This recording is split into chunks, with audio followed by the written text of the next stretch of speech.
Good evening Simran. Good evening sir. Good evening. एक और वो स्टूडेंट आना है, आ जाए फिर क्लास चालू होता है। Okay sir.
चलो भाई, अपन लोग क्लास स्टार्ट करते हैं। शुभ सिमरन, आवाज आ रही है मेरी यहाँ पे? Yes sir. Yes. तो ये चैप्टर अपना कंप्लीट हो गया था। अपने को सर्टेन क्वेश्चंस करने थे इसके, है ना, वो हम लोग देख लेते हैं।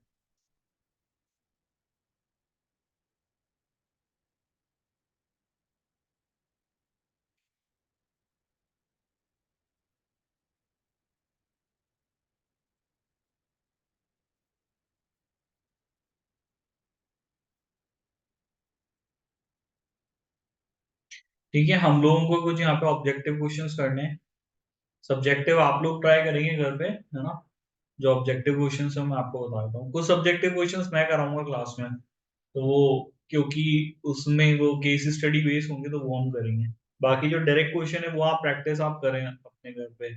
और प्रैक्टिस आपको जो करनी है वो टाइपिंग ही करनी है ना, क्योंकि आपका सीबीटी बेस्ड क्वेश्चन पेपर, तो पेपर पेन तो है नहीं लिखने के लिए।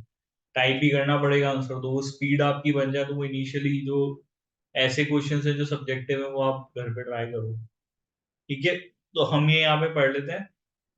देखो, कोई भी केस कैसे सॉल्व हम लोग करते हैं या ऑब्जेक्टिव क्वेश्चन कैसे करते हैं, इसके लिए एक टेक्निक बता रहा हूँ। वो टेक्निक ये है कि आप पहले क्वेश्चन पढ़ो नीचे, केस आप बाद में पढ़ो। पहले हमको क्वेश्चन पढ़ना है, क्योंकि कई बार ऐसा होता है कि क्वेश्चन पढ़ने पढ़ने से हमको आंसर आ जाता है, हमको जाकर की जो है वो केस पढ़ने की जरूरत नहीं होती। ठीक है ना, तो हमेशा आप टेक्निक ये करेंगे फॉलो कि आप पहले क्वेश्चन पढ़ेंगे कि उस केस में हमसे मांगा क्या गया है, पूछा क्या गया है।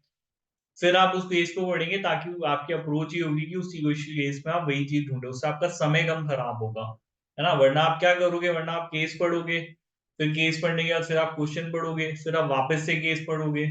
ठीक है, तो उससे हमारा टाइम खराब हुआ। तो इससे बेटर है कि हम नीचे जाके पहले क्वेश्चन पढ़ लेंगे, क्वेश्चन क्या गिवन है, और फिर उसके हिसाब से हम केस को पढ़ें। ठीक है शिव सिमरन, समझ में आ गया कैसे हम लोग क्वेश्चन सोल्व करने हैं? यस और no? Yes yes sir. Sir. ठीक है ना। तो अब यहाँ पे सबसे फर्स्ट क्वेश्चन है कि what level of assurance will be provided by the independent auditor report. इसके लिए आपको ऊपर केस पढ़ने की जरूरत नहीं। ऑप्शन है absolute assurance, reasonable assurance, moderate assurance, limited assurance. तो इंडिपेंडेंट ऑडिटर की रिपोर्ट किस तरीके का अश्योरेंस प्रोवाइड कराती है? क्या वो एब्सोल्यूट अश्योरेंस प्रोवाइड कराती है, क्या वो रीजनेबल अश्योरेंस प्रोवाइड कराती है, क्या वो मॉडरेट अश्योरेंस प्रोवाइड कराती है, या लिमिटेड? कैसी रिश्योरेंस प्रोवाइड करती है इनको इंडिपेंडेंट ऑडिटर की रिपोर्ट? रीजनेबल। रीजनेबल अश्योरेंस है ना, एब्सोल्यूट तो करा ही नहीं सकती, मॉडरेट भी नहीं होती, लिमिटेड भी नहीं होती। Which of the following is not one of the 5 elements of assurance objective? ये बहुत ही सीधा सा क्वेश्चन है, हमारे 5 एलिमेंट थे यहाँ पे अश्योरेंस एंगेजमेंट की। अब क्या क्या थे उसमें से एक इनमें से कौन सा नहीं है इन्होंने पूछा है। Subject matter, suitable criteria, assurance file और रिटर्न रिपोर्ट। सब्जेक्ट मैटर होता है हम लोगों का क्राइटेरिया, Yes, sir. एलिमेंट है, सुटेबल यस सर। क्राइटेरिया है, yes Yes, sir. sir. Assurance file है क्या? No No, sir. sir. तो ये उसका सही आंसर हो गया है ना। नेक्स्ट हम लोग देख लेते हैं, विच of the following is not a benefit of an audit? इनमें से कौन सा बेनिफिट नहीं है ऑडिट का? Increase credibility of the financial statement, deficiency in controls may be identified during. Credibility of financial statement बढ़ती है, बेनिफिट है, यस और नो? Yes, sir. कंट्रोल्स में यस सर। डेफिशिएंसीज होती है, वो आइडेंटिफाई होती है टेस्टिंग के टाइम पे। Yes, sir. Yes sir. ठीक है, फ्रॉड आपका डिटेक्ट हो सकता है, may be detected during the audit. Yes Yes, sir. sir. तो सैम्पलिंग यूज करने का कोई बेनिफिट है? ये तो लिमिटेशन नो है ना। सर। नहीं, यस ये सर। हमारा करेक्ट आंसर हो गया।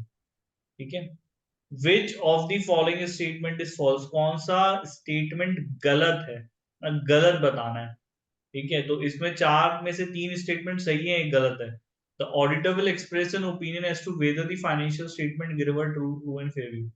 ऑडिटर को ये ओपिनियन एक्सप्रेस करना होता है कि क्या financial statement true and fair view देते हैं या नहीं देते। ये सही स्टेटमेंट है, गलत स्टेटमेंट है?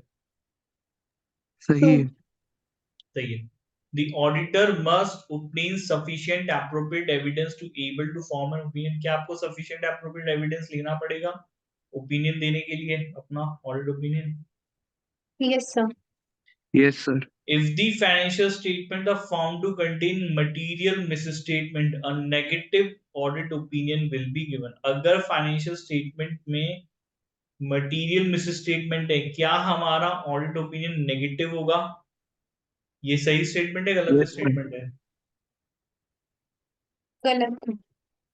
गलत स्टेटमेंट, नेगेटिव ऑडिट ओपिनियन क्या होता है ना। जो और फिर लिमिटेशन। क्वांटिफाइड ओपिनियन देते हैं ना। क्वालिफाइड और अनक्वालिफाइड, वैसे वो हम पढ़ेंगे लेटर ऑन चैप्टर की बात है भाई, ओपिनियन कैसे होते हैं, क्वालिफाइड ओपिनियन होता है, अनक्वालिफाइड ओपिनियन होता है हमारे, मॉडिफाइड रिपोर्ट होती है, अनमॉडिफाइड रिपोर्ट होती है, वो पढ़ेंगे।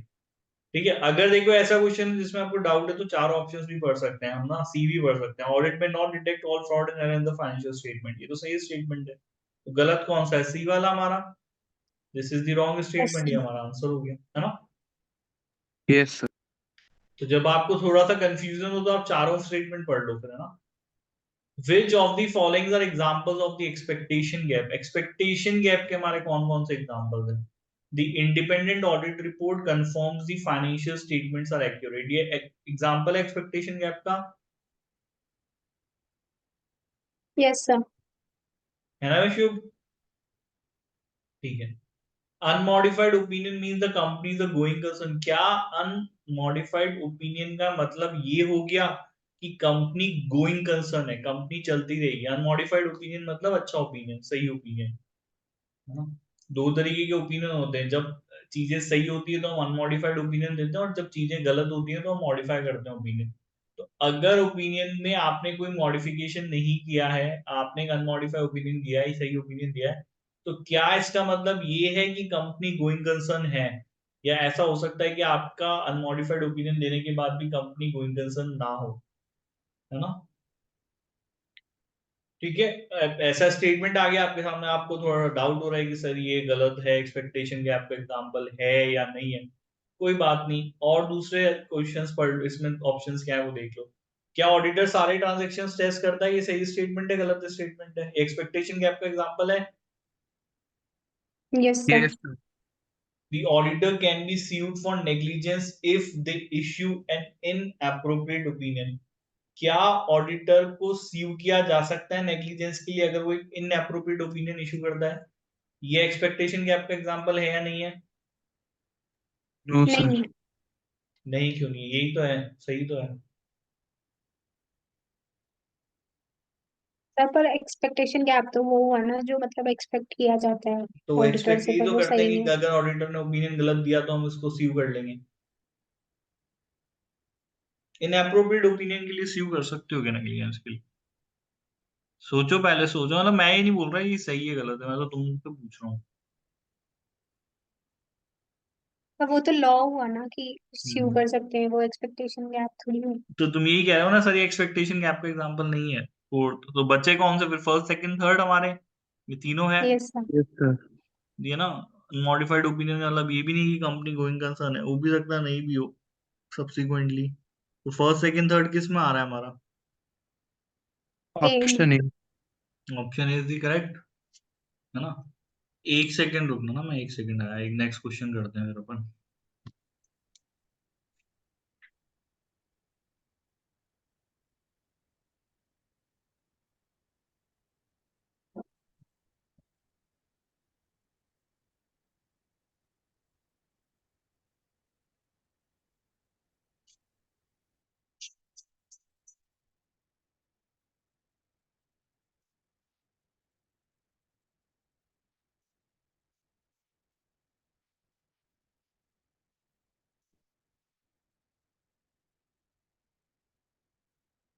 हाँ।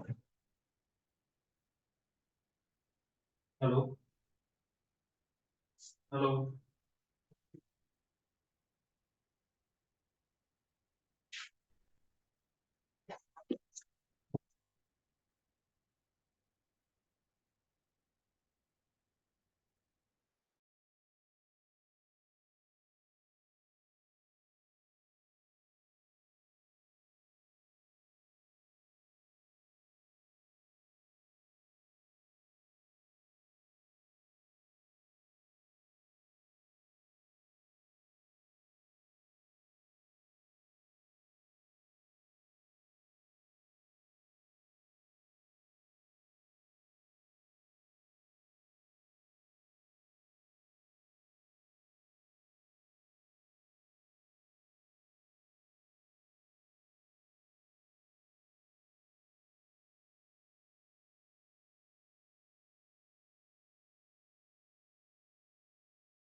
एक मिनट रुकना, तुम लोग जैसे नेक्स्ट वाला क्वेश्चन करो, मेरे को एक थोड़ा सा काम आ गया, मैं बस तुमको क्वेश्चन बता दूं, फिर अपन आगे करते हैं, है ना?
अच्छा, क्वेश्चन खत्म ही हो गई क्या? इसमें है ही नहीं और क्वेश्चन?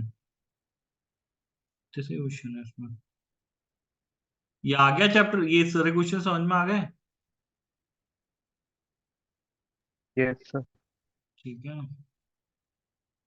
अब ये जो हमारे सब्जेक्टिव क्वेश्चन है, list and explain the element of assurance engagement, ये कर सकते हो, सिंपल क्वेश्चन है, लिखा जा सकता है।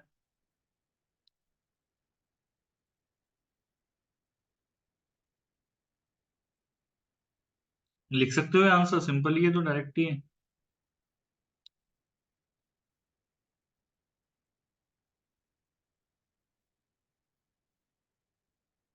भाई।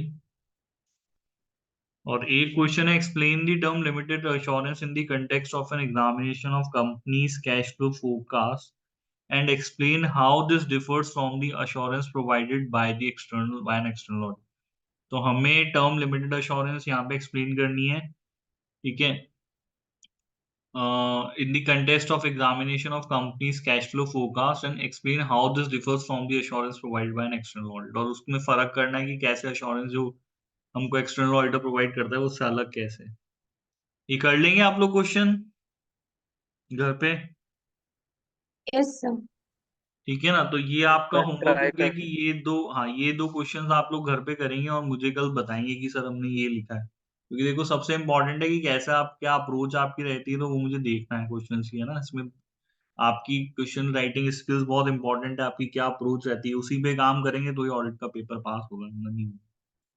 ठीक है, आज मेरे पास है नहीं कुछ ज्यादा पढ़ाने के लिए, मुझे तो पता ही नहीं था, इसमें दो तीन ही क्वेश्चन गिवन है, ज्यादा है ही नहीं। तो आज इसको यही खत्म करते हैं, कल नेक्स्ट चैप्टर पढ़ना चालू करेंगे, ठीक है भाई।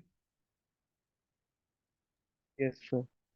चलो आज की क्लास तो फिर खत्म करें, ये होमवर्क है, दोनों क्वेश्चन करके लाना कल, है ना शुभ सिमरन। सर बट इसमें आंसर किस टाइप का लिखना रहता है, शॉर्ट लिखना रहता है कि अच्छा बड़ा फॉर्म में लिखना रहता है?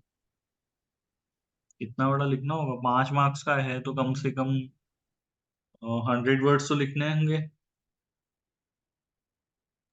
Okay sir. 170 to 100 वर्ड्स तो लिखोगे लिखोगे,